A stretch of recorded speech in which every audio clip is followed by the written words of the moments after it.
لیکن کئی بار ہم اس کی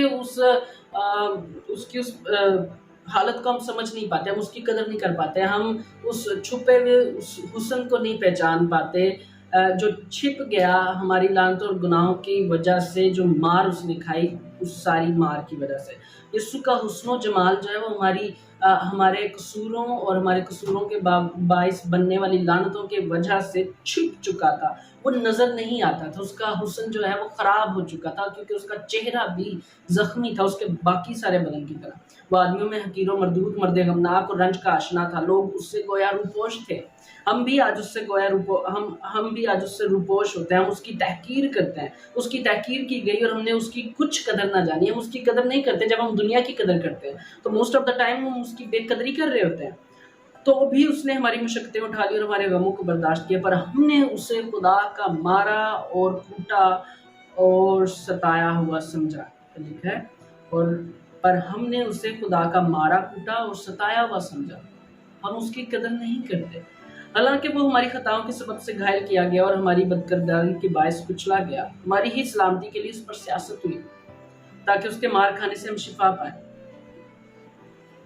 اگر ہم بیمار ہیں، اگر ہماری روح بیمار ہے، ہماری روح جکڑی ہوئی ہے، ہماری روح غلام ہے زخموں کی، ہمارے جذبات جو ہیں وہ زخمی ہیں، ہم جو ہیں جذباتی زندگی گزارے ہیں جہاں پر ہمارے جذبات اوپر نیچے ہوتے رہتے ہیں اور ہمیں پتہ نہیں چلتا کہ ہم اتنے جذباتی کیوں ہیں، ہم کیوں اگر غصہ کر رہا ہے کوئی تو وہ اتنا غصہ کر جاتا ہے کہ بہت سارے معاملات میں اس کو کچھ سمجھ نہیں آتی کہ اس نے وہ کیوں کیا جو اس نے کیا ہے۔ اور یہاں پر ہمیں جاننے کی ضرورت ہوتی ہے کہ یسوع نے مار اس لیے کھائی کہ ہم شفا پائیں، وہ اس لیے کچلا گیا کہ ہم شفا پائیں، ہم سلامتی حاصل کریں، اور اسی لیے اس نے سیاست کو بھی برداشت کیا جو اس کے خلاف کی گئی۔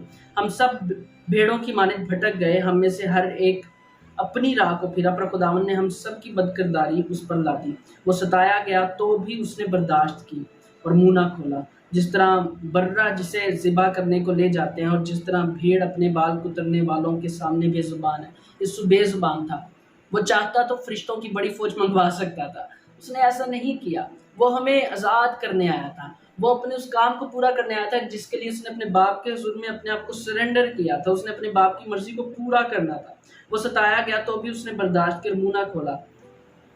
یہ بہت خاص بات ہے، ہمیں کوئی ستاتا ہے تو ہم یسوع کو بھول جاتے ہیں اور ہم اتنا زیادہ ریئیکشن کر جاتے ہیں، اتنا زیادہ رد عمل دکھاتے ہیں کہ ہم بھول جاتے ہیں کہ ہم کسی وقت میں یسوع کے ساتھ چلے ہیں۔ یسوع نے رد عمل نہیں دکھایا، وہ خاموش تھا، اس نے برداشت کی۔ وہ ظلم کر کے اور فتویٰ لگا کر اسے لے گئے، پر اس کے زمانہ کے لوگوں میں سے کسی نے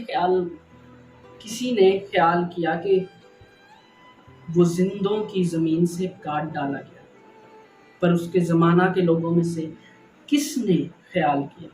کسی نے بھی خیال نہیں کیا کہ وہ جو ہے وہ ہماری خاطر موت کو قبول کر رہا ہے۔ میرے لوگوں کی خطاؤں کے سبب سے اس پر مار پڑی، اس کی قبر بھی شریروں کے درمیان ٹھہرائی گئی، اور وہ اپنی موت میں دولت مندوں کے ساتھ ہوا، حالانکہ اس نے کسی طرح کا ظلم نہ کیا۔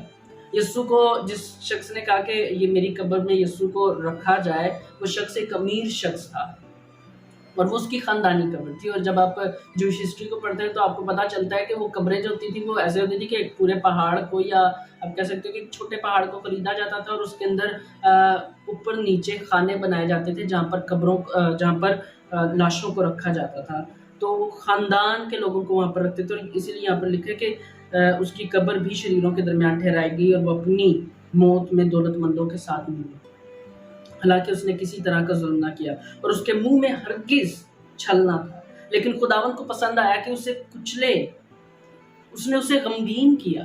خدا کو یہ پسند آیا، کیوں خدا کو یہ پسند آیا؟ کیونکہ یسوع کو وہ کچل کر ہمیں ریسٹور کرنے والا تھا، وہ ہمیں بحال کرنے والا تھا۔ اسی لیے ہم اپنی ڈسکور جیزس سیریز کی جو لاسٹ ایپیسوڈ ہے اس کے اندر یہ بات کر رہے ہیں، کیونکہ ہمیں یہ جاننے کی ضرورت ہے کہ وہ ہماری خاطر کچلا گیا، وہ ہماری خاطر اپنے آپ کو پیش کر دیتا ہے۔ جب اس کی جان گناہ کی قربانی کے لیے گزرانی جائے گی تو وہ اپنی نسل کو دیکھے گا۔ اچھا، اب جب آپ اس کو پڑھتے ہیں انگلش ورژن میں پڑھتے ہیں تو آپ کو پتہ چلتا ہے کہ یہ ان لوگوں کی بات ہو رہی ہے جو یسوع کے خون، اس کی قربانی اور اس کے بدن کے ٹوٹنے کی وجہ سے ریسٹور کیے گئے ہیں، جو بحال کیے گئے ہیں۔ اس کی عمر دراز ہوگی اور خداوند کی مرضی اس کے ہاتھ کے وسیلہ سے پوری ہوگی۔ اور یسوع نے یہی کیا باغ گتسمنی کے اندر. ہم جب غم زدہ ہوتے ہیں، جب ہم بہت زیادہ دکھی ہوتے ہیں، جب ہم بہت زیادہ بوجھ کو محسوس کر رہے ہوتے ہیں، تو وہی وقت ہوتا ہے جہاں پر ہم خدا کی نافرمانی کرتے ہیں. لیکن یسوع جب غم زدہ تھا، جب وہ ٹوٹا ہوا تھا، جب وہ بہت زیادہ تکلیف میں تھا، وہ اس بات کو محسوس کر رہا تھا کہ وقت آ رہا ہے جہاں پر وہ جو ہے وہ اپنے آپ کو ٹوٹنے کے لیے پیش کرے گا، جہاں پر وہ اپنے آپ کو پیش کرے گا کہ اس کو کچلا جائے. وہ تب بھی پیسفل تھا، اور وہاں پر بھی وہ خدا کے حضور میں اپنی مرضی کو سرنڈر کرتا ہے، اور وہ اس کی فرما برداری کرتا ہے. اپنی جان ہی کا دکھ اٹھا کر وہ اسے دیکھے گا اور سیر ہوگا. کسے دیکھے گا؟ ان لوگوں کو جن کو اس کے کام کی وجہ سے بچا لیا گیا.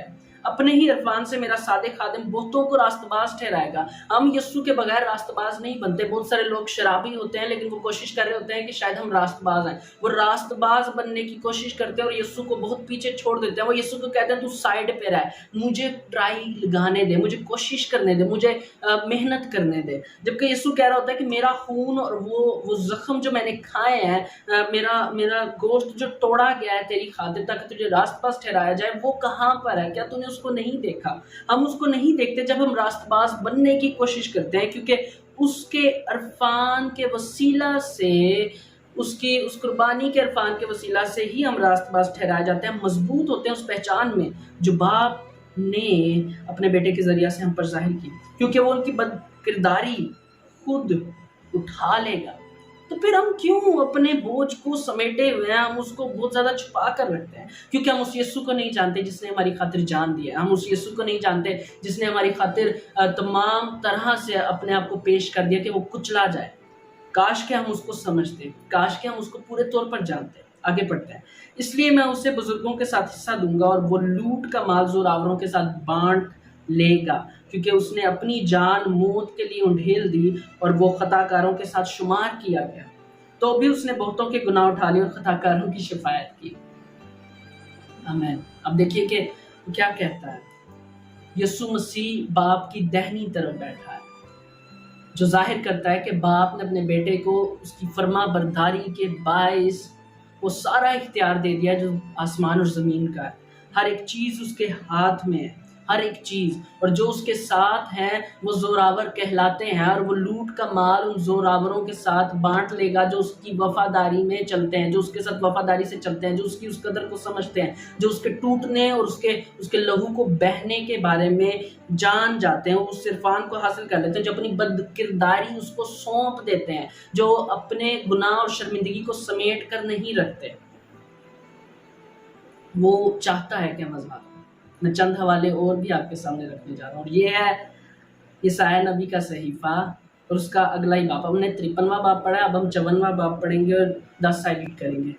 خداوند تجھ پر رحم کرنے والا یوں فرماتا ہے کہ پہاڑ تو جاتے رہیں اور ٹیلے ٹل جائیں، لیکن میری شفقت کبھی تجھ پر سے جاتی نہ رہے گی اور میرا صلح کا عہد نہ ٹلے. وہ کہتا ہے میرا صلح کا عہد نہ ٹلے گا. صلح کا عہد یسوع مسیح کے لہو اور بدن کے وسیلہ سے جاری ہوا. جب یسوع نے عید فصح کے وقت، جب آخری فصح یسوع نے اپنے شاگردوں کے ساتھ منائی، اس میں یسوع نے کہا یہ میرا یہ جو خون ہے یہ تمہارے لیے نیا عہد ہے. یسوع نے کہا کہ نیا عہد ہے، اور وہ جو عہد ہے وہ صلح کا ہے. یسوع کے لہو اور اس کے ٹوٹے ہوئے اس بدن کو پہچانے بغیر ہم نئے عہد میں شامل نہیں ہوتے. تو اس قربانی کی قدر کیجیے. چلے دعا کرتے ہیں. پیارا آسمانی خداوند، ہم آپ کا شکر کرتے ہیں اور ہم آپ کی تعریف کرتے ہیں آپ کے بیٹے یسوع کے لیے. ہم سارا جلال آپ کو دیتے ہیں اس بڑے کام کے لیے، اسی یسوع کے نام سے، آمین. دوستوں، ضرور مجھے بتائیے کہ آپ کو کیسا لگا. ہم اس سفر کو روک نہیں رہے، ہم آگے سیکھتے جائیں گے، تو ضرور سبسکرائب کیجیے گا. God bless you.